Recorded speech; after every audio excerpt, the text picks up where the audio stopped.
Assalamualaikum warahmatullahi wabarakatuh. Kenalkan, nama saya Yogi Adianto.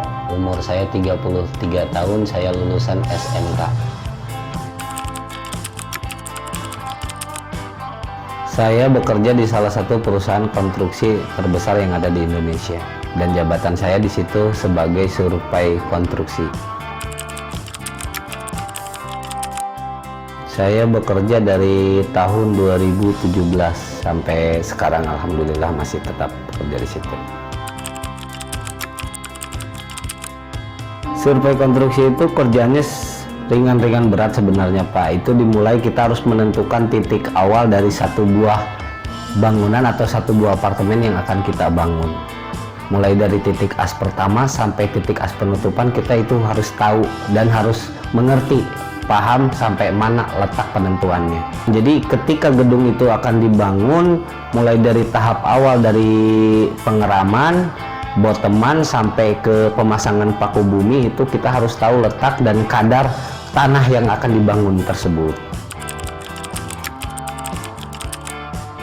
Geologis dan pemahaman tentang ketinggian satu buah gedung atau apartemen yang akan kita bangun. Itu paling kita menentukan titik as pertama ke titik as B atau titik as A ke titik as C atau ke D. Itu kita mempergunakan satu alat yang dinamakan oleh TS atau yang disebut dengan banyak orang itu sekarang mungkin TS, berbeda dengan theodolite. Dua barang tersebut yang selalu kita pakai dan selalu kita bawa. Buat pengukuran, yang jelas itu buat pengukuran yang lebih signifikan dan lebih akurat ketimbang pengukuran dengan meteran. Kalau kita satu titik A ke satu titik B itu memerlukan pengukuran sampai 5000 meter pengukuran, tapi dengan alat ini kita hanya dengan menentukan titik satu menggunakan satu bahan, yaitu pulpen atau pena untuk penentuan. Maka dari jauh pun kita akan bisa lihat pas lurus atau tidaknya masalah titik as tersebut. Tidak, saya STM jurusan otomotif, tapi untuk pembangunan konstruksi saya pernah belajar dulu. Sebelum jadi survei, saya asisten survei dulu, belajar sambil memahami dan belajar sambil berjalan di konstruksinya. Semua proyek-proyek yang kita dalami itu kebanyakan dari dalam negeri, tapi pernah ada satu job untuk berangkat ke luar negeri, daerah Kolombia, itu nggak saya ambil.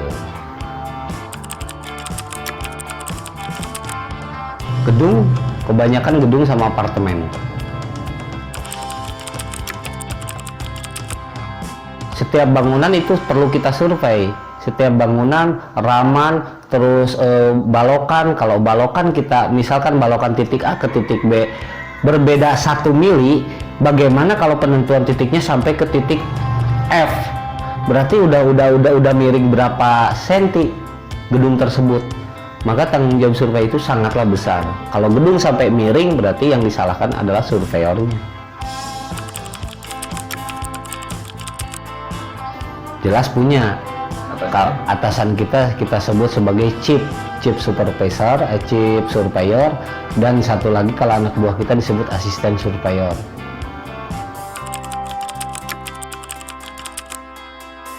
Bekerja kita hanya berdua, Pak. Per satu titik lokasi itu kita berdua dengan penentuan bodeman berapa, dengan penentuan elevasi berapa dari lantai sampai ke atap itu berapa. Itu kita harus tentuin elevasinya, sama tentuin titik as pertama kita waktu pembangunan. Yang jelas kita sebagai survei tunjangan jabatan itu nomor 1. Sebagai survei tunjangan jabatan, tunjangan makan, dan juga tunjangan transportasi. Contoh salah satunya adalah kendaraan inventaris. Kesana kemari saya dikasih inventaris dari perusahaan 1 unit mobil.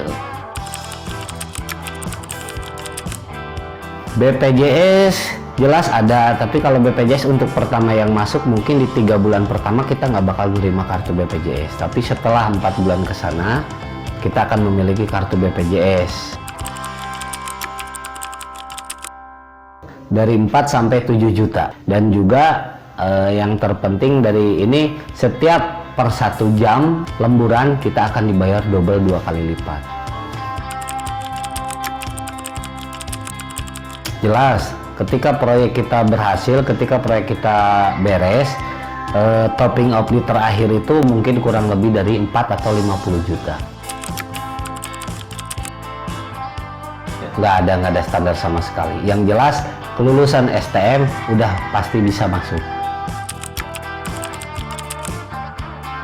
Ketika kita ingin mempelajari satu buah pengalaman, maka kita harus bergelut di pengalaman tersebut. Sepertinya kita semua bisa melakukan hal tersebut. Mungkin cukup sekian saja, semoga bermanfaat untuk para penonton sekalian. Terima kasih sudah mau mengikutinya. Wassalamualaikum warahmatullahi wabarakatuh.